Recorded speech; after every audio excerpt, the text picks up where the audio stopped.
السلام عليكم ورحمة الله وبركاته.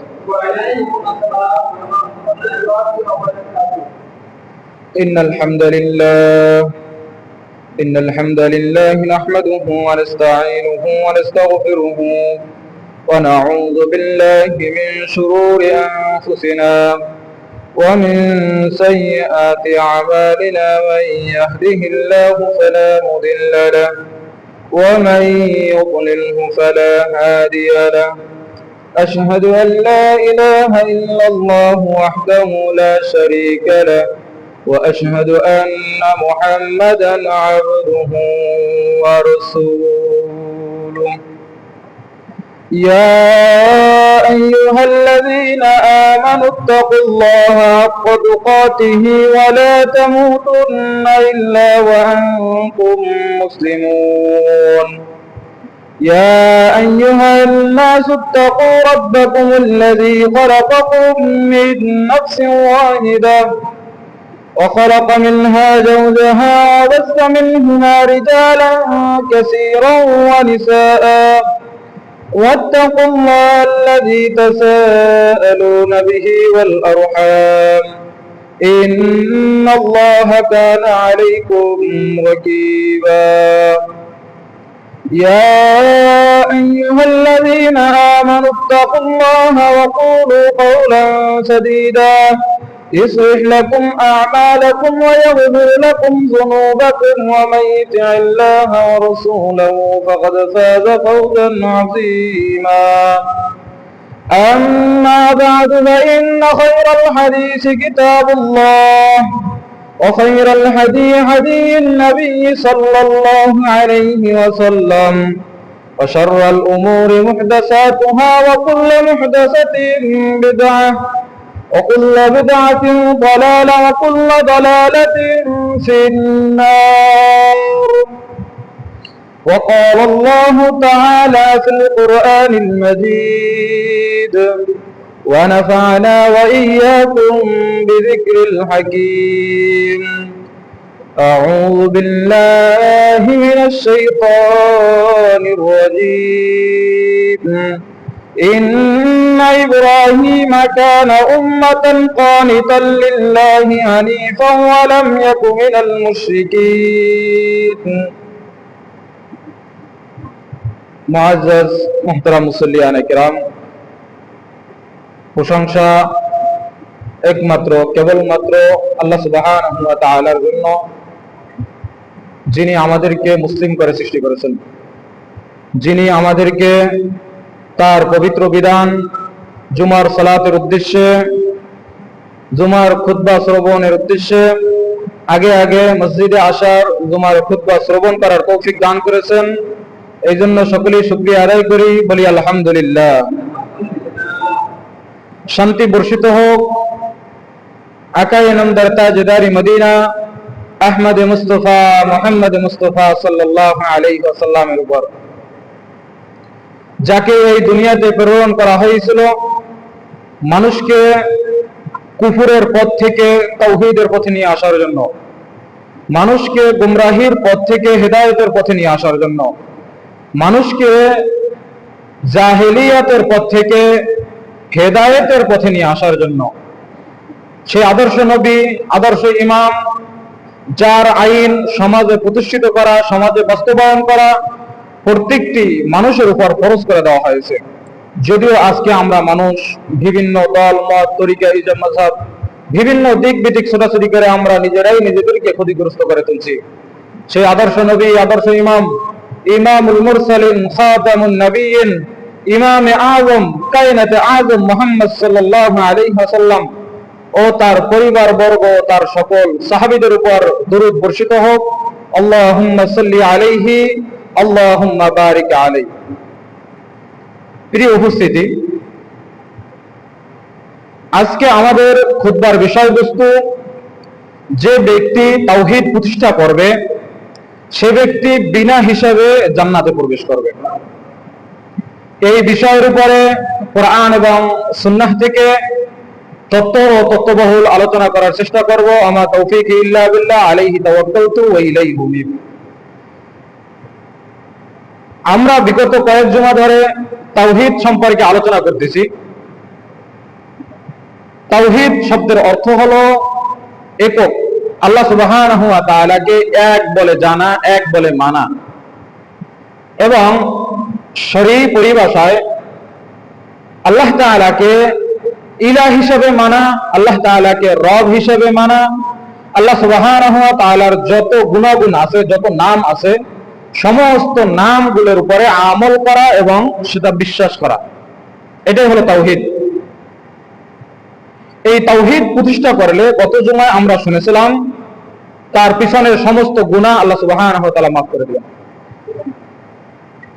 এই বিষয়ের উপরে আমরা আলোচনা শুনেছিলাম এবং এর ধারাবাহিকতায় আমরা সামনে আরো অনেক কথা বলবো এই তাওহীদের উপর। কারণ তাওহীদ যে ব্যক্তি প্রতিষ্ঠা করবে, তাওহীদের উপরে যে ব্যক্তি চলবে, তার জন্য আল্লাহ সুবহানাহু ওয়া তাআলা অনেক নিয়ামত, অনেক পুরস্কার প্রস্তুত করে রেখেছেন। কিন্তু এটা আমরা জানি না, এই সম্পর্কে আমরা আলোচনা শুনি না, এই সম্পর্কে তাওহীদ সম্পর্কে আমাদের জ্ঞান বা তাওহীদ সম্পর্কে আমাদের ধারণাই নেই। প্রিয় উপস্থিতি, আমরা যদি কবরের কথা বলি, জান্নাত জাহান্নামের কথা বলি, আমলের কথা বলি, তাহলে কোনো ব্যক্তির গায়ে লাগবে না। যদি তাওহীদ সম্পর্কে আলোচনা করা হয়, তাওহীদ প্রতিষ্ঠার জন্য আলোচনা করা হয়, খুতবা দেওয়া হয়, বক্তৃতা দেওয়া হয়, তাহলে কুফরি মতবাদী যে লোকগুলো রয়েছে তাদের শরীরে লাগে, তাদের গায়ে লাগে, বক্তার পিছনে লাগে, খতিবের পিছনে লাগে, ইমামের পিছনে লেগে যায়। তাওহীদ হলো এমন একটা জিনিস যেটা প্রতিষ্ঠা করার জন্য যুগে যুগে আল্লাহ সুবহানাহু ওয়া তাআলা অসংখ্য নবী এবং রাসূল এই দুনিয়াতে প্রেরণ করেছেন। রাসূল সাল্লাল্লাহু আলাইহি সাল্লাম শুধু যদি এই দাওয়াত দিতেন যে তোমরা কবরের আযাব কিভাবে হবে, জাহান্নামের আযাব কিভাবে হবে, জান্নাতের সুখ শান্তি কিভাবে হবে, আমল সম্পর্কে যদি রাসূল দাওয়াত দিতেন, তাহলে তায়েফের ময়দানে রাসূল সাল্লাল্লাহু আলাইহি ওয়াসাল্লামের দান মোবারক শহীদ হতো না। রাসূল সাল্লাল্লাহু আলাইহি সাল্লাম যদি এই বিষয়ের উপরেই দাওয়াত দিতেন, তাহলে যুদ্ধের ময়দানে হেলমেট ভেঙে তার মাথার ভিতরে ঢুকতো না। তায়েফের ময়দানে দুষ্ট ছেলেদেরকে রাসূল সাল্লাল্লাহু আলাইহি সাল্লামের পিছনে লাগাই দিত না, যদি শুধু অন্য বিষয়ে আলোচনা করতো, আমলের বিষয়ে আলোচনা করতো। রাসূল সাল্লাল্লাহু আলাইহি সাল্লামের দাওয়াত ছিল ক্বালু লা ইলাহা ইল্লাল্লাহ তুফলিহুন, তোমরা বলো শুধু লা ইলাহা ইল্লাল্লাহ এবং এর উপরে একনিষ্ঠ থাকো, এর উপরে প্রতিষ্ঠিত থাকো, এর উপরে দায়মান কায়েমান থাকো। প্রত্যেকজন নবী, প্রত্যেকজন রাসূলের একই দাওয়াত ছিল, তোমরা এক আল্লাহর ইবাদত করো এবং তার সাথে কোনো ব্যক্তি, কোনো বস্তুকে অংশীদার সাব্যস্ত করো না। তেমনি ভাবে আমরা যদি সূরা নাহালের 120 নম্বর আয়াত দেখি, সেখানে আল্লাহ সুবহানাহু ওয়া তাআলা বলতেছেন যে ইন্না ইব্রাহিমা কানা উম্মাতান কানিতান, নিশ্চয়ই ইব্রাহিম আলাইহিস সালাতু ওয়াস সালাম ছিল, ইব্রাহিম আলাইহিস সালাতু ওয়াস সালাম ছিলেন একাই একটা জাতি। জাতি হতে হলে, গোষ্ঠী হতে হলে একজন দিয়ে গোষ্ঠী সাব্যস্ত হয় না, তাই না? অনেক মানুষ লাগে গোষ্ঠী সাব্যস্ত হতে। একটা জাতি, একটা কওম প্রতিষ্ঠিত হতে হলে, স্বীকৃতি পেতে হলে অনেক মানুষ লাগে। কিন্তু আল্লাহ সুবহানাহু ওয়া তাআলা ইব্রাহিম আলাইহিস সালামকে একা একজন ব্যক্তিকে বলেছেন ইব্রাহিম আলাইহিস সালাম একাই একটা জাতি। কারণ ইব্রাহিম আলাইহিস সালাম কোন কারণে ইব্রাহিম আলাইহিস সালামকে একা একটা জাতি আল্লাহ তাআলা ঘোষণা দিয়েছেন? আল্লাহ তাআলা পরে বলতেছেন কানিতান লিল্লাহি হানিফান ওয়া লা ইয়াকু মিনাল মুশরিকিন, যিনি আল্লাহর অনুগত বান্দা ছিলেন এবং তিনি মুশরিকদের অন্তর্ভুক্ত ছিলেন না। আমরা জানি ইব্রাহিম আলাইহিস সালাতু ওয়াস সালামের পিতার নাম ছিল আযর। সে ছিল ওই জমানার বড় একটা কাট্টা কাফের। কাট্টা কাফেরের সন্তান হলেন ইব্রাহিম আলাইহিস সালাতু ওয়াস সালাম, যার উপাধি আমরা জানি ইব্রাহিম খলিলুল্লাহ। ইব্রাহিম হলেন আল্লাহ সুবহানাহু ওয়া তাআলার ঘনিষ্ঠ বন্ধু। ইব্রাহিম আলাইহিস সালাম আল্লাহ তাআলার বন্ধু, অন্তরঙ্গ বন্ধু, এটা আমরা জানি। তো ইব্রাহিম আলাইহিস সালাম ছিলেন আল্লাহ তাআলার অনুগত একজন বান্দা, অনুগত একজন গোলাম, অনুগত একজন দাস, এবং তিনি মুশরিকদের অন্তর্ভুক্ত ছিলেন না। এই আগর সে বলেছে, চলো আমার সাথে, আমাদের সাথে চলো, আমরা পূজায় যাব, আমরা মেলায় যাব, সেখানে উজ্জা, লাত, মানাত, হবল এদের পূজা হবে, এদের কাছে সাহায্য চাওয়া হবে, চলো আমাদের সাথে সেখানে। ইব্রাহিম কি বলেছিলেন? আমি অসুস্থ, আমি অসুস্থ, আমি যেতে পারবো না। ইব্রাহিম আলাইহিস সালামকে ঝুড়ির ভিতরে মূর্তি বসিয়ে দিয়েছে, যাও তুমি বাজারে গিয়ে বিক্রি করে আনো, এগুলো বিক্রি করে দিয়ে আসো। কিন্তু ইব্রাহিম আলাইহিস সালাম সেই পুতুলগুলো, সেই মূর্তিগুলো বিক্রি করে নাই। তিনি আল্লাহ সুবহানাহু ওয়া তাআলার সাথে শিরক করে নাই। শিরক করাকে তিনি পছন্দও করতেন না। এই জন্য আল্লাহ সুবহানাহু ওয়া তাআলা ইব্রাহিম আলাইহিস সালাম একা একজন ব্যক্তিকে বলেছেন যে ইব্রাহিম আলাইহিস সালাম একাই একটা জাতি, একাই একটা গোষ্ঠী, একাই একটা উম্মাহ, তার সাথে আর কোনো লোক নাই। তাওহীদ প্রতিষ্ঠা করলে আল্লাহ সুবহানাহু ওয়া তাআলা তাকে বিনা হিসেবে জান্নাত দিবেন। আপনি একা তাওহীদের উপরে থাকেন, সুন্নাহর উপরে একা একজন ব্যক্তি সমাজ থেকে আমল করেন, এক আল্লাহর ইবাদত করেন একা একজন ব্যক্তি, দেখবেন আপনাকে এলাকার সমস্ত মানুষ ভয় পাইবে। কারণ আপনি এক আল্লাহর ইবাদত করেন, রাসূলের তরিকা অনুযায়ী করেন, বিদআত অনুযায়ী করেন না, কুফর অনুযায়ী করেন না, তাগুতের ইবাদত করেন না, শয়তানের ইবাদত করেন না। আপনাকে দেখলে এলাকার মানুষ ভয় পাইবে, তাগুত অন্বেষণকারী ব্যক্তিরা ভয় পাইবে, যারা কুফরি করে তারা আপনাকে দেখলে ভয় পাইবে। প্রিয় উপস্থিতি, তাহলে তাওহীদ প্রতিষ্ঠা করলে কি হবে? আল্লাহ তাআলা তাকে বিনা হিসাবে জান্নাত দেবে। এ সম্পর্কে বড় একটি হাদিস আছে, সেটা ইনশাআল্লাহ সামনে বলবো। আরেকটি আয়াত সূরা মুমিনুনের 59 নম্বর আয়াত, সেখানে আল্লাহ সুবহানাহু ওয়া তাআলা বলতেছেন, ওয়াল্লাযীনা হুম বিরাব্বিহিম লা ইশরিকুন, আর যারা তাদের পূর্বর সাথে কোনো ব্যক্তি, কোনো বস্তুকে অংশীদার সাব্যস্ত না করে, তাকে আল্লাহ সুবহানাহু ওয়া তাআলা কি করবেন? বিনা হিসেবে জান্নাত দিবেন। বিনা হিসেবে আল্লাহ সুবহানাহু ওয়া তাআলা তাকে জান্নাত দিবেন।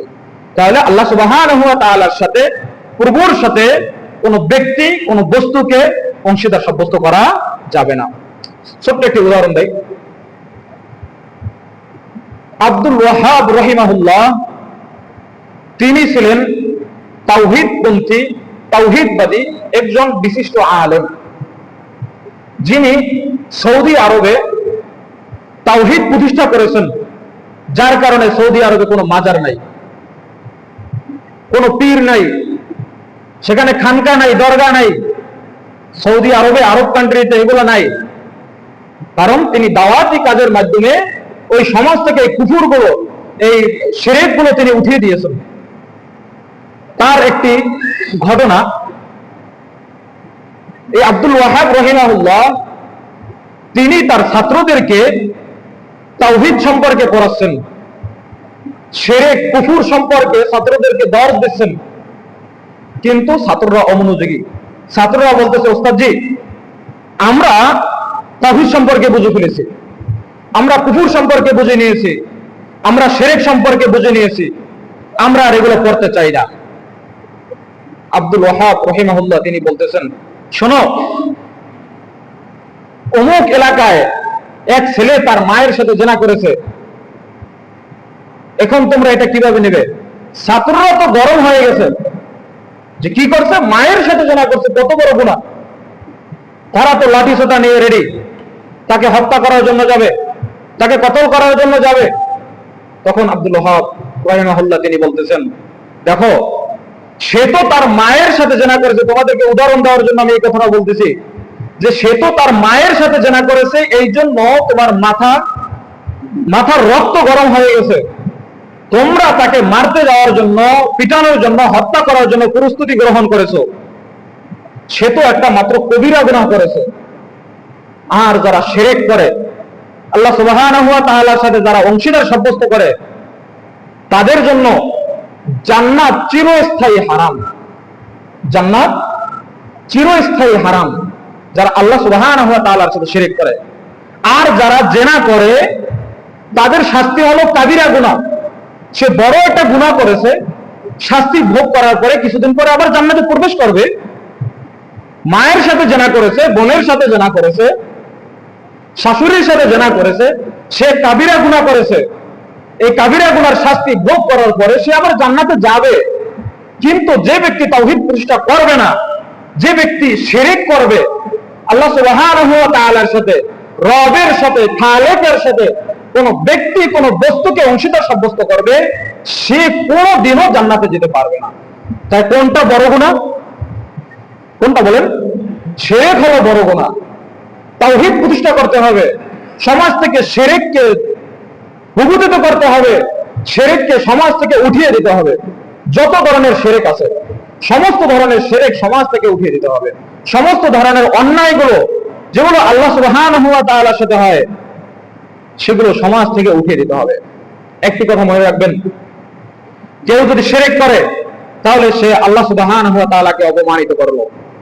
কেউ যদি বিদআত করে তাহলে সে মুহাম্মদ সাল্লাল্লাহু আলাইহি সাল্লামকে অপমানিত করলো। কথা বুঝছেন? কেউ যদি আল্লাহ সুবহানাহু ওয়া তাআলার সাথে শিরক করে তাহলে সে আল্লাহ সুবহানাহু ওয়া তাআলাকে অপমানিত করলো। আর যে ব্যক্তি বিদআত করলো, যেই আমলটা রাসূল করতে বলেন নাই, রাসূল করেন নাই, এমন আমল যদি কোনো ব্যক্তি করে তাহলে সে মুহাম্মদ সাল্লাল্লাহু আলাইহি সাল্লামকে অপমানিত করলো। আমরা তো জানি শুধু নাস্তিক মুরতাদ যারা আছে তারাই রাসূলকে অপমান করে, তারাই ইসলাম নিয়ে কটূক্তি করে। না ভাই, তারা তো করেই, এবং নামদারি কিছু মুসলিম রয়েছে, মুসলমান রয়েছে, তারাও আল্লাহ সুবহানাহু ওয়া তাআলার সাথে শিরক করে, আল্লাহ সুবহানাহু ওয়া তাআলাকে অপমানিত করে এবং মুহাম্মদ সাল্লাল্লাহু আলাইহি সাল্লামকে অপমানিত করে। এখন আমাদেরকে জানতে হবে, আমাদেরকে বুঝতে হবে কোন কোন জিনিসগুলো বিদআত, কোন কোন জিনিসগুলো শিরক, এগুলো আমাদেরকে জানতে হবে। এই বিষয়ে আমরা ধারাবাহিকভাবে খুতবা দেব ইনশাআল্লাহ। আপনারা সকলেই বুঝবেন এবং এই অনুযায়ী আমল করার চেষ্টা করবেন। যে কথা বলতেছিলাম যে তাওহীদ প্রতিষ্ঠা করতে হবে আমাদেরকে। আপনারা শুধু বলবেন হুজুর খালি তাওহীদ তাওহীদ করে, ইমাম সাহেব শুধু তাওহীদ তাওহীদ করে। তাওহীদ বুঝতে হবে ভাই, তাওহীদ সমাজে প্রতিষ্ঠা করতে হবে। শিরকের বিপরীত হলো তাওহীদ, কুফরের বিপরীত হলো তাওহীদ, তাগুতের বিপরীত হলো তাওহীদ। এই তাওহীদকে প্রতিষ্ঠা করতে হবে, সমাজ থেকে সমস্ত ধরনের শিরককে উঠিয়ে দিতে হবে। কত ধরনের শিরক যে আছে আমরা ধারাবাহিকভাবে প্রতি জুমায় আলোচনা করব ইনশাআল্লাহ, আপনারা বুঝবেন।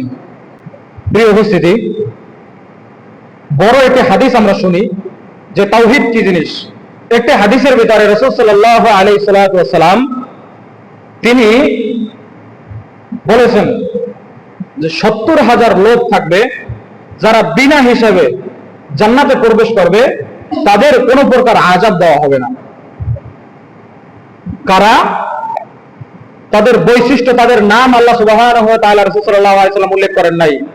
বৈশিষ্ট্যগত কিছু বৈশিষ্ট্য তিনি উল্লেখ করেছেন। এই বৈশিষ্ট্যগুলো যদি কোনো ব্যক্তির ভিতরে থাকে তাহলে তারা হলো ওই 70,000 লোক যারা বিনা হিসাবে আযাববিহীন জান্নাতে প্রবেশ করবে। আমরা কি সকলে চাই এদের অন্তর্ভুক্ত হবে? তাহলে আমাদেরকে মনোযোগ দিয়ে হাদিসটা শুনতে হবে ইনশাআল্লাহ।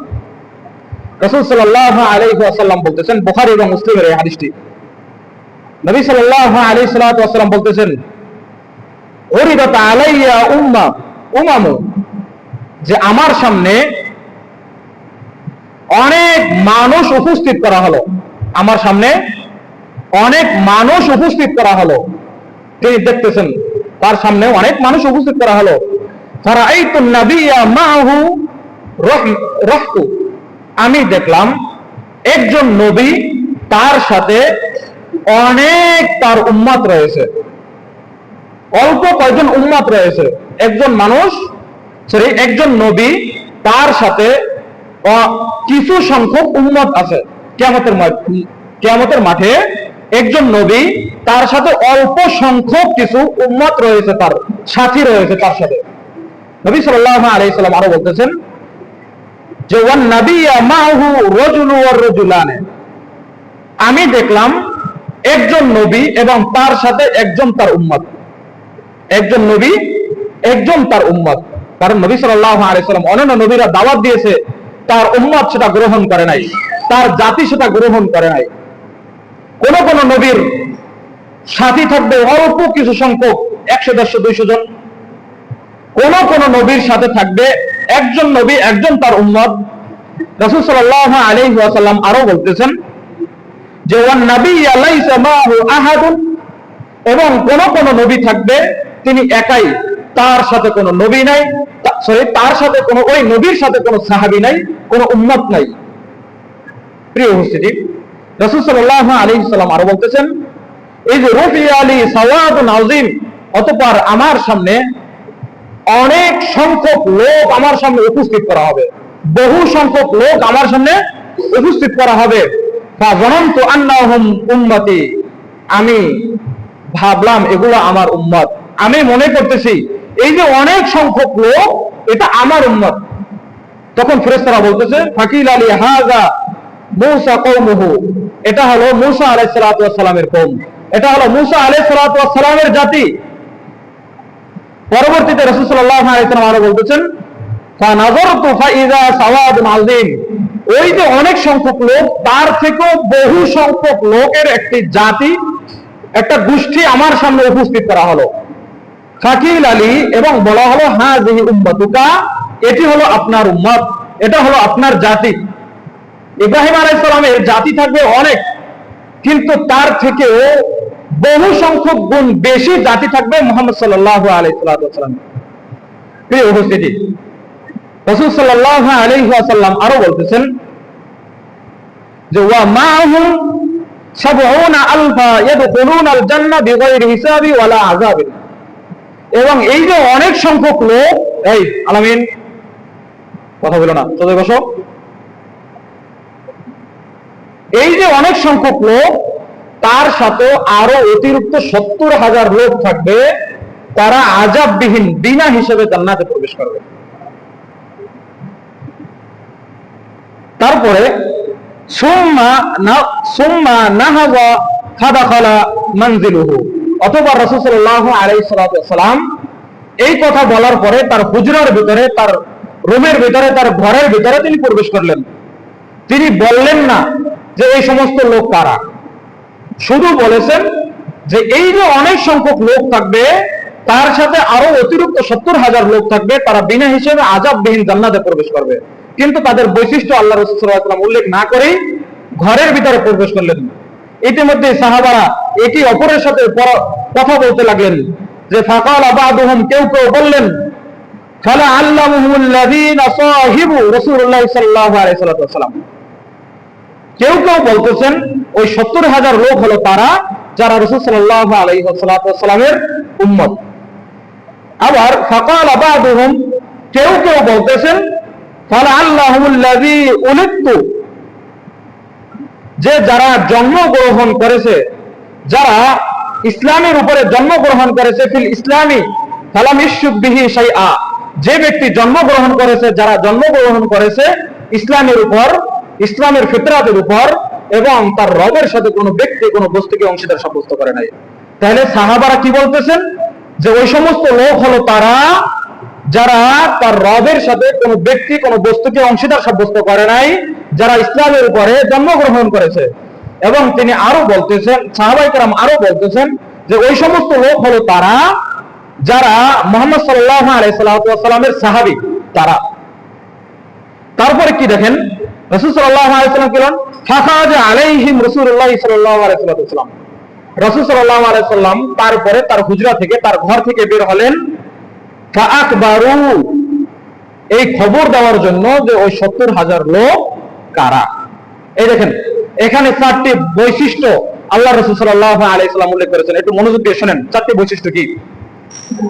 এক নম্বরে ফাহুয়াল্লাযী লা ইয়াস্তারকুনু, ওই সমস্ত লোক যারা ঝাড়ফুঁক করে নাই, যারা কোন ধরনের চিকিৎসা গ্রহণ করে নাই। এক নম্বর বৈশিষ্ট্য মনে রাখবেন। এক নম্বরে কি, যারা ঝাড়ফুঁক করে নাই, গ্রহণ করে নাই। 2 নম্বরে বলা হয়েছে ওয়ালা ইয়াক্তাউনা, 2 নম্বর হলো তারা যারা গরম ধাতন গরম করে অথবা লোহাকে গরম করে শরীরে সেক দেওয়া, যারা এই কাজ করে নাই।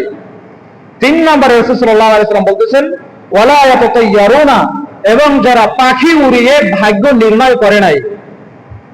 4 নম্বরে রাসূল সাল্লাল্লাহু আলাইহি ওয়াসাল্লাম বলতেছেন ওয়া আলা রাব্বিহিম ইয়াতাওয়াক্কালুন, এবং যারা তার রবের উপরে তাওয়াক্কুল করেছে, তার রবের উপরে ভরসা করেছে।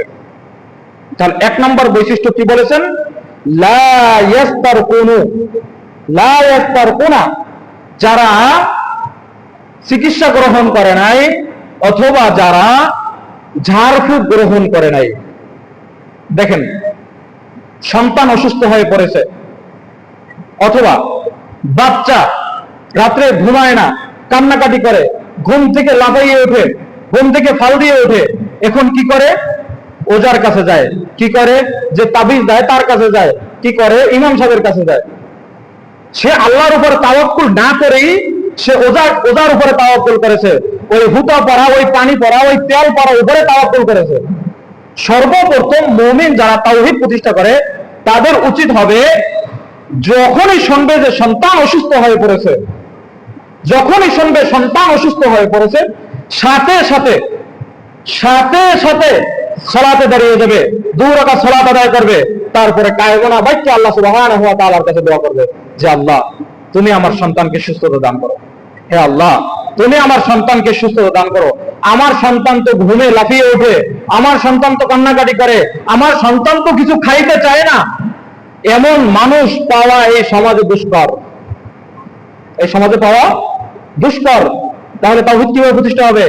সে তো ওই সুতার উপরে ভরসা করেছে, সে তো ওই তাবিজের উপরে ভরসা করেছে, সে তো ওই তেল পড়া আর পানি পড়া আর ওই হুজুরের আর ওই ওজার ফুঁয়ের উপরে, ঝাড়ার উপরে তাওয়াক্কুল করেছে।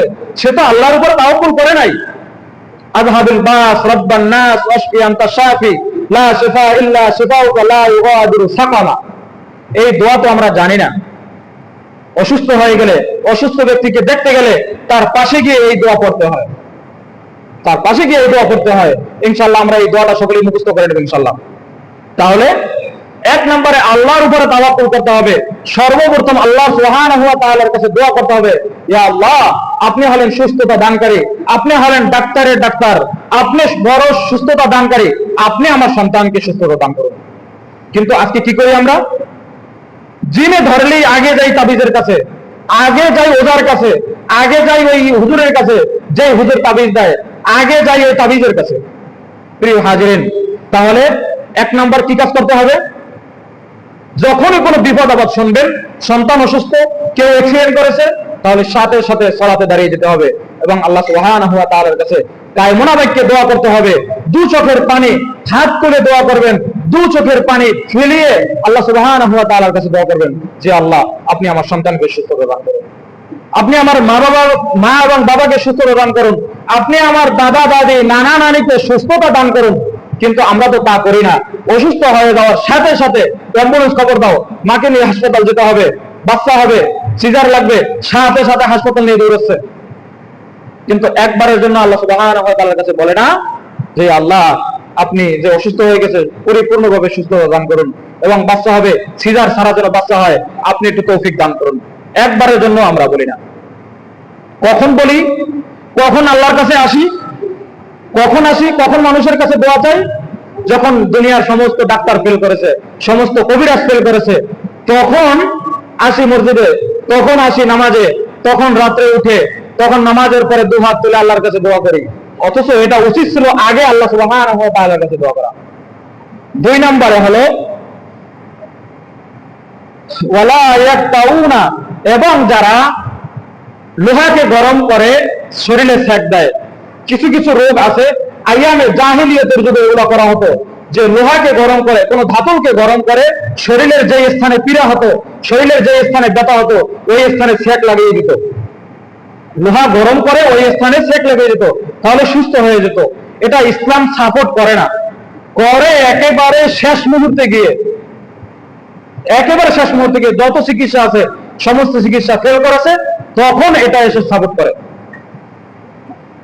প্রিয় হাজিরিন, এটা আর ব্যাখ্যা বিশ্লেষণ করার দরকার নাই, কারণ এটা এখন সমাজে নাই। প্রিয় হাজিরিন, 3 নম্বরে যেটা ওয়ালা ইয়াতাতায়্যারুনা, এবং পাখি উড়িয়ে ভাগ্য নির্ণয় করে। আইয়ামে জাহিলিয়াতের যুগে রাসূল সাল্লাল্লাহু আলাইহি ওয়াসাল্লামের জমানায় ওই সময় কাফেররা কোনো কিছু, যেমন ব্যবসার জন্য বের হয়েছে, অথবা ছেলে মেয়ের বিবাহের জন্য বের হয়েছে, অথবা ভালো কোনো কাজে যাইতেছে, তখন তারা পাখি উড়িয়ে ভাগ্য নির্ণয় করত, পেঁচা উড়িয়ে ভাগ্য নির্ণয় করত।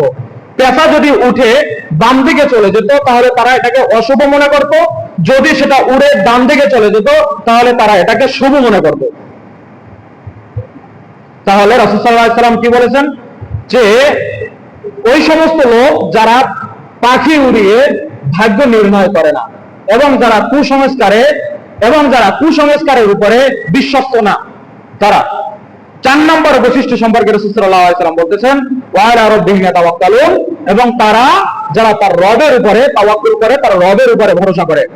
প্রিয় উপস্থিতি, যদিও আজকে আমাদের সমাজে, আমাদের দেশে, আমাদের এই যুগে এই পাখি উড়ানো পদ্ধতি নাই, তারপরেও কিছু কিছু জায়গায় থাকে। যেমনি ভাবে সরকারি বড় বড় প্রজেক্ট যখন উদ্বোধন করা হয় তখন কিন্তু সাদা কবুতর উড়িয়ে এই করা হয়, শুভ অশুভ নির্ণয় করা হয়। আপনারা দেখেন নাই, কয়েক বছর আগে যখন পদ্মা সেতু উদ্বোধন করা হলো তখন কিন্তু সাদা কবুতর উড়িয়ে তারা ভাগ্য নির্ণয় করেছে, তারা শুভ অশুভ দেখেছে। অথবা যখন খেলা হয়, যখন আন্তর্জাতিক মানের খেলা হয়, যদিও খেলা ওটা জায়েজ নাই, তারপরেও তারা শুভ অশুভ নির্ণয় করে সাদা কবুতর উড়িয়ে। এছাড়াও আমাদের সমাজে অনেক শুভ অশুভ অর্থাৎ এই কুধারণা, কুসংস্কার আমাদের সমাজে রয়েছে। তার ভিতরে কিছু কুসংস্কার আপনাদের ভিতরে উল্লেখ করি। যেমনি ভাবে একটি কথা, কুসংস্কার আমাদের সমাজে প্রতিষ্ঠিত আছে যে দুপুরে বের হলে বিপদ আপদ আসে। কেউ যদি ঠিক দুপুরে বাড়ি থেকে বের হয় তাহলে বিপদ আপদ আসে। এগুলো আপনাদের সমাজে আছে? না থাকলে বিভিন্ন সমাজে এগুলো প্রতিষ্ঠিত আছে। আরো আছে, যেমন চন্দ্রগ্রহণ, সূর্য গ্রহণের সময় গর্ভবতী মহিলারা সোজা হয়ে ঘরের ভিতরে শুয়ে থাকতে হবে, তারা বের হতে পারবে না। যদি তারা বের হয়, যদি তারা কোনো কাজ করে, তাহলে তার সন্তান বিকলাঙ্গ হয়। এই ধারণা আছে আপনাদের সমাজে? আছে, জানেন না, অনেকেই জানেন না। আপনাদের সমাজে না থাকলেও বিভিন্ন সমাজে এগুলো প্রতিষ্ঠিত আছে। প্রিয় উপস্থিতি, আরেকটি হলো যমজ কোন ফল, যেমন কলা যদি যমজ কেউ খায় তাহলে বাচ্চা তার যমজ হয়। এই কুসংস্কার, এগুলো সব কুসংস্কার। আরো আছে, যদি কাক ডাকে তাহলে অশুভ হয়। তারপরে বিড়াল যদি রাস্তা কাটে, কালো বিড়াল যদি রাস্তা কাটে, ঘর থেকে বের হয়েছে কালো বিড়াল অথবা বিড়াল সামনে থেকে রাস্তা কাটছে, তাহলে সে আর যাত্রায় যায় না, ওই কাজে সে আর যায় না, ঘরে ফিরে আসে। আরো আছে, যদি কেউ পিছন থেকে ডাক দেয় তাহলে সে আর ওই কাজে যায় না। এগুলো সব হলো হিন্দুয়ানি বিশ্বাস, হিন্দুয়ানি তরিকা, বিধর্মীদের তরিকা, এগুলো মুসলিমদের ভিতরে ঢুকে গেছে। প্রিয় উপস্থিতি, আরো আছে, যদি শিয়াল ডাকে তাহলে কারো কারো মৃত্যু হবে, এইসব বলে ধারণা করা। তারপরে শনিবার কোনো কাজ না করা, যদি কেউ কাজ শুরু করে শনিবার তাহলে সেই কাজ ব্যর্থ হয়। প্রতি মাসের 8 তারিখ ঝামেলা আছে, প্রতি মাসের 8 তারিখে ঝামেলা আছে, এবং নতুন বউকে আয়না দেখতে দেয় না, তাহলে নাকি অশুভ হবে। নতুন বউকে আয়না দেখতে দেয় না, বিভিন্ন সমাজে প্রতিষ্ঠিত আছে। তারপরে যখন দুধ গরম করে, দুধ জাল দেয়, দুধ যদি উতলিয়ে পড়ে তাহলে তার আর্থিক সমস্যা দেখা দেবে, তার আর্থিক সমস্যা দেখা দেবে। তারপরে মৃত ব্যক্তির নামে যদি কিছু না করা হয় তাহলে তার আত্মা কষ্ট পায়। এটা তো আছে, তাই না? এটা তো আছে। মৃত্যু ব্যক্তির নামে যদি কিছু না খাওয়ানো হয়, কোনো অনুষ্ঠান না করানো হয়, 3 দিনা, 40, 13 দিনা, 10 দিনা, 9 দিনা, 6 দিনা, 5 দিনা যদি না করা হয় তাহলে কি হয়? এই মৃত্যু ব্যক্তির আত্মা কষ্ট পায়। গর্ভবতী নারীর সামনে যদি ছুরি এবং কাঁচি রাখা হয় তাহলে তার সন্তান যেটা হবে সেটা নাকি দাগ কাটা হয়। তারপরে সূর্য গ্রহণের সময় কিছু খাইলে পেটে অসুখ হয়। সূর্য গ্রহণের সময় যদি কেউ কিছু খায়, চন্দ্র গ্রহণের সময় যদি কেউ কিছু খায় তাহলে পেটে সমস্যা হয়, পেটে অসুখ হয়। তারপরে বাচ্চাদের কপালে টিপ দেওয়া, হাতে, গলায়, কোমরে, পায়ে সুতা বাঁধা, লাল সুতা হোক কালো সুতো হোক, এগুলো বাঁধা, এগুলো না দিলে নাকি তার নজর লাগে। তারপরে এই যে ক্ষেত খামারে, লাউয়ের খেতে, বিভিন্ন ভুট্টার খেতে, বিভিন্ন ধরনের খেতে মূর্তি বানিয়ে রাখা হয়। পাঞ্জাবি গায়ে, মানে একটা পাঞ্জাবি লাঠিতে লাগিয়ে মাথার উপরে একটা হাড়ি বেঁধে তারপরে ঝুলিয়ে রাখা হয়, গাড়ির নিচে জুতা রাখা হয়, ঝাড়ু রাখা হয়, বিভিন্ন কাঁঠাল গাছ, আম গাছ, লিচু গাছ, এইসব গাছের ভিতরে ঝাড়ু বাঁধা হয়, তারপরে গরুর হাড় বাঁধা হয় ঘরের সামনে। এগুলো হলো সব হলো সমাজের কুসংস্কার। এগুলো থেকে আমাদেরকে বিরত থাকতে হবে। এবং যখন এটা তো আরো প্রতিষ্ঠিত যে যখন টিকটিকি ডাক দেয়, কোনো ব্যক্তি কথা বলতেছে, টিকটিকি ডাকতেছে, তার মানে তার কথাটি সত্য। কুসংস্কার এবং শিরকের অন্তর্ভুক্ত এইসব কথা, প্রিয় উপস্থিতি। এবং যদি ডান চোখ লাফায় তাহলে ভালো শুভ আছে, আর যদি বাম চোখ লাফায় তাহলে তার অশুভ আছে, তার শনির দশা আছে, এইভাবে কথা বলে। প্রিয় হাজিরিন, তারপরে শুভ দিন বা রাহু কাল এড়িয়ে চলতে হয়। শুভ দিন বা রাহু কাল এড়িয়ে চলতে হয়, যেগুলো হলো হিন্দুনি তরিকা। প্রিয় উপস্থিতি, তারপরে শিশুদের কপালে টিপ দিতে হয়, না হলে নজর লাগে। নজর লাগা সত্য, মানুষের নজর খুবই খারাপ, মানুষের নজর খুবই খারাপ। নজর লাগা সত্য, কিন্তু টিপ দিলে যে নজর লাগবে না। গাছের ভিতরে যদি পিসা ঝুলিয়ে রাখা হয়, ঝাড়ু ঝুলিয়ে রাখা হয়, মাটির হাড়িগুলো ঝুলিয়ে রাখা হয়, ছিঁড়া জোতা ঝুলিয়ে রাখা হয়, তাহলে মানুষের নজর লাগবে না ওই ক্ষেতে, ওই গাছে।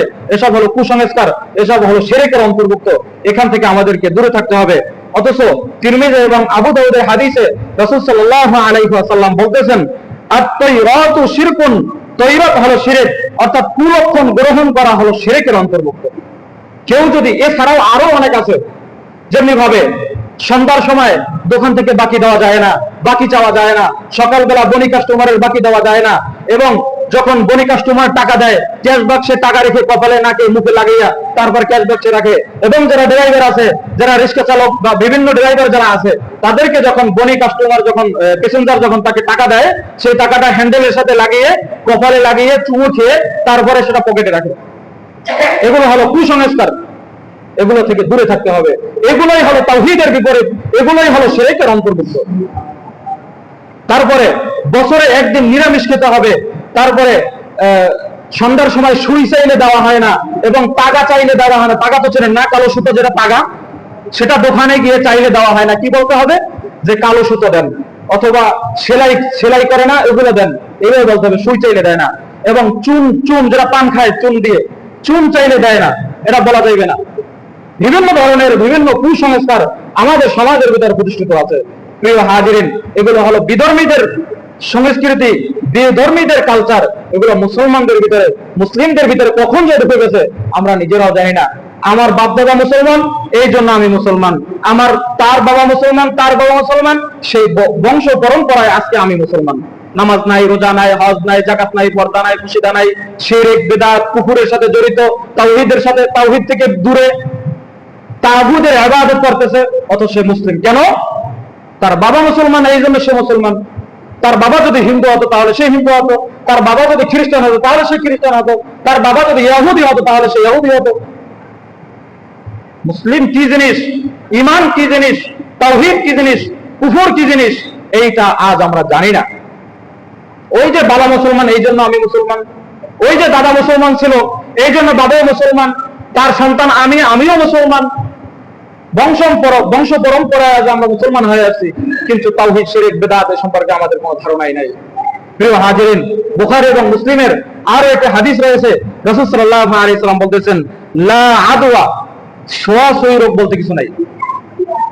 এই যে করোনার সময় ছোঁয়াছুঁয়ি রোগ আমাদের সমাজে প্রতিষ্ঠিত ছিল, অথচ রাসূল বলতেছেন ছোঁয়াছুঁয়ি রোগ বলতে কিছু নাই। সর্বপ্রথম যে ব্যক্তির করোনা হয়েছিল তার কোথা থেকে আসছিল? কথা বলেন। সর্বপ্রথম এই পৃথিবীতে যার করোনা হয়েছিল তার কোথা থেকে হয়েছিল? যদি আমার ভাগ্যে করোনা থাকে, যদি আমার ভাগ্যে অসুস্থ থাকে, তাহলে আল্লাহ তাআলা যেমনি হোক দিবি।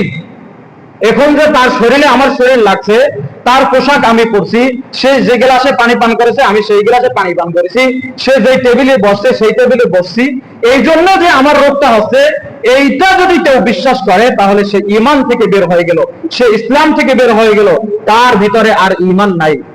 অথচ রাসূল বলতেছেন ছোঁয়াছুঁয়ি বলতে কিছু নাই। আপনারা শুনলে অনেকে আশ্চর্য হবেন কিনা আমি জানি না, যে আমার মায়ের করোনা হয়েছিল, আমি আমার মায়ের সাথে টানা 9 দিন এক হাসপাতালে ছিলাম, পাশাপাশি বেডে শুয়েছিলাম আমরা, এবং এক গ্লাসে পানি পান করেছি, এক ঝক থেকে পানি খেয়েছি। আমার তো করোনা হলো না, আজকে 4 বছর হয়ে গেল, দিব্যি এখানে তো আপনাদের সামনে আমি উপস্থিত আছি। তাহলে মানুষের ভিতরে কিভাবে এই কুধারণা ঢোকে যে ছোঁয়াছুঁই বলতে কোনো রোগ আছে?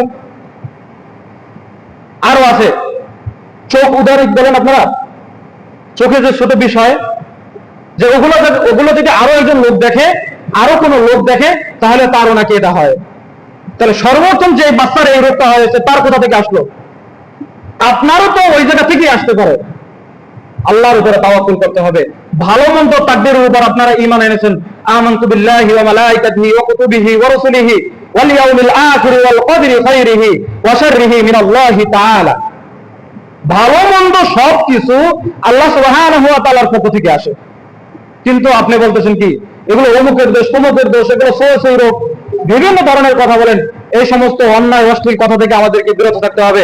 রাসূল সাল্লাল্লাহু আলাইহি সাল্লাম আরো বলতেছেন ওয়ালা তিতাইয়ারাতা, এবং যে কুলক্ষণ বলতে কিছু নাই, অর্থাৎ পাখি উড়িয়ে ভাগ্য নির্ণয় করা সম্পর্কে এগুলা কিছুই নাই ইসলামে, ইসলাম এটা সাপোর্ট করে না। 3 নম্বরে রাসূল সাল্লাল্লাহু আলাইহি সাল্লাম বলতেছেন ওয়ালা হামাতা, এবং কুলক্ষণ বলতে কিছু নাই। কুলক্ষণ বলতে ইসলামে কোনো কিছু নাই। আপনি বের হয়েছেন তো বের হয়ে যান, আপনার ছেলের বিবাহ দরকার, আপনি শনিবারে দেন না, দেখি আপনার কি কুলক্ষণ হয়। শুক্রবার যেটা ভালো দিন, মঙ্গলবার যেটাকে আমরা ভালো মনে করি, সেই দিন বিবাহ হওয়ার পরেও তো বিবাহ টেকে না। শুক্রবার মসজিদে বসে বিবাহ হওয়ার পরেও তো বিবাহ টেকে না। মঙ্গলবারকে ভালো মনে করি, মঙ্গলবার বিবাহ হওয়ার পরেও তো মঙ্গলবার সেই বিবাহ টেকে না। আপনি বলতেছেন শনির দশায় লাগবে, এই জন্য শনিবার কোনো ভালো কাজ করে না, শনিবার কোনো ভালো কাজ করে না। আপনাদের ভিতর থেকে এমন কেউ প্রস্তুত নেন যে না, আমার সন্তানকে, আমার নাতিকে আমি শুক্রবার বিবাহ দেব, অথবা যারা বিবাহ করেন নাই আপনারা প্রতিজ্ঞা করেন যে না, আমি শনিবারে বিবাহ করব, দেখি কি কুফা আছে আমার ভিতরে। একমাত্র আল্লাহর উপর তাওয়াক্কুল করবেন, দুনিয়ার কোনো কিছু আপনার ক্ষতি করতে পারবে না। ইনশাআল্লাহ দুনিয়ার কোনো কিছু আপনাকে ক্ষতি করতে পারবে না। এটাই হলো তাওহীদ, এটাই হলো ঈমান। প্রিয় উপস্থিতি, আল্লাহ তাআলা আমাদের কবুল করুক। আমরা যেন তাওহীদকে বুঝে, তাওহীদকে মেনে এবং এক আল্লাহর উপরে তাওয়াক্কুল করে, এক আল্লাহর উপরে ঈমান এনে এক আল্লাহর ইবাদত করে এই দুনিয়া থেকে চলে যেতে পারি। আল্লাহ আপনি কবুল করুন। আল্লাহুম্মা আমিন। ওয়া আখিরি দাওয়ানা আলহামদুলিল্লাহি রাব্বিল আলামিন।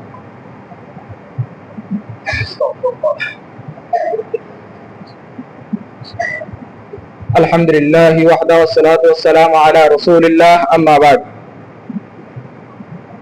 وقال الله تعالى في القرآن المجيد يا أيها الذين آمنوا صلوا عليه وسلموا تسليما اللهم صل على محمد وعلى آل محمد كما صليت على إبراهيم وعلى آل إبراهيم إنك حميد مجيد اللهم بارك على محمد وعلى آل محمد كما باركت على إبراهيم وعلى آل إبراهيم إنك حميد مجيد اللهم إنا على ذكرك وشكرك وحسن عبادتك ربنا آتنا في الدنيا حسنة وفي الآخرة حسنة وقنا عذاب النار اللهم أدخلنا الجنة وأجرنا من النار اللهم أدخلنا الجنة وأجرنا من النار ربي هب لي من الصالحين ربي هب لي من الصالحين ربي هب لي من لدنك ذرية طيبة إنك أنت السميع العليم وتب علينا إنك أنت التواب الرحيم رب ارحمهما كما ربياني صغيرا رب ارحمهما كما ربياني صغيرا اللهم انصرنا الإسلام والمسلمين اللهم انصرنا الإسلام والمسلمين وأذل الشرك والمشركين وأذل الشرك والمشركين ودمر أعداء الدين ودمر أعداء الدين اللهم احفظ المسلمين اللهم احفظ المسلمين اللهم احفظ المسلمين হে আল্লাহ আপনি সমগ্র মুসলিমকে, সমগ্র মুসলিম জাতিকে হেফাজত করুন। হে আল্লাহ আপনি তাদেরকে সাহায্য সহযোগিতা করুন। হে আল্লাহ আপনি তাদেরকে সাহায্য সহযোগিতা করুন। হে আল্লাহ পৃথিবীর যেই প্রান্তে যত মুসলমান, যত মুসলিম নির্যাতিত হচ্ছে আপনি তাদেরকে হেফাজত করুন। হে আল্লাহ আপনি তাদেরকে হেফাজত করুন। হে আল্লাহ আপনি সমস্ত মুসলমানদেরকে হেফাজত করুন। হে আল্লাহ আপনি ফিলিস্তিনিবাসীদেরকে হেফাজত করুন, ফিলিস্তিনের মুসলমানদেরকে হেফাজত করুন, গাজার মুসলমানদেরকে হেফাজত করুন। হে আল্লাহ আপনি গাজার মুসলমানদেরকে হেফাজত করুন। হে আল্লাহ আপনি কাশ্মীরের মুসলমানদেরকে হেফাজত করুন। হে আল্লাহ আপনি হিন্দুস্তানের মুসলমানদেরকে হেফাজত করুন, হে আল্লাহ আপনি পাকিস্তানের মুসলমানদেরকে হেফাজত করুন, হে আল্লাহ বাংলাদেশের সমস্ত মুসলমানদেরকে হেফাজত করুন, হে আল্লাহ পৃথিবীর আনাচে কানাচে যত জায়গায় মুসলমানরা নির্যাতিত হচ্ছে সমস্ত মুসলমানদেরকে আপনি হেফাজত করুন, হে আল্লাহ সমস্ত মুসলমানদেরকে আপনি সাহায্য সহযোগিতা করুন, হে আল্লাহ আপনি কাফিরদেরকে বিজয় দিয়েন না, হে আল্লাহ কাফিরদেরকে আপনি পরাজিত করুন, হে আল্লাহ পৃথিবীর যত যত জায়গায় যেই স্থানে মুসলমানদের উপর নির্যাতিত হচ্ছে, হে আল্লাহ কাফেররা যেই যেই জায়গায় মুসলমানদেরকে নির্যাতিত করছে, হে আল্লাহ আপনি কাফেরদেরকে ধ্বংস করে দিন, হে আল্লাহ আপনি কাফেরদেরকে ধ্বংস করে দিন, হে আল্লাহ আপনি কাফেরদেরকে পরাজিত করে দিন, হে আল্লাহ আপনি কাফেরদেরকে পরাজিত করে দিন। আল্লাহুম্মা আমিন। রব্বানা তাকাব্বাল মিন্না ইন্নাকা আনতাস সামিউল আলিম ওয়া তুব আলাইনা ইন্নাকা আনতাত তাওয়াবুর রহিম। ওয়া সাল্লাল্লাহু আলা নাবিয়্যিনা মুহাম্মদ ওয়া আলা আলিহি ওয়া আসহাবিহি আজমাইন। آمين يا رب العالمين. عباد الله رحمكم الله، عباد الله رحمكم الله، إن الله يأمر بالعدل والإحسان وإيتاء ذي القربى وينهى عن الفحشاء والمنكر والبغي يعظكم لعلكم تذكرون فاذكروني أذكركم واشكروا لي ولا تكفرون.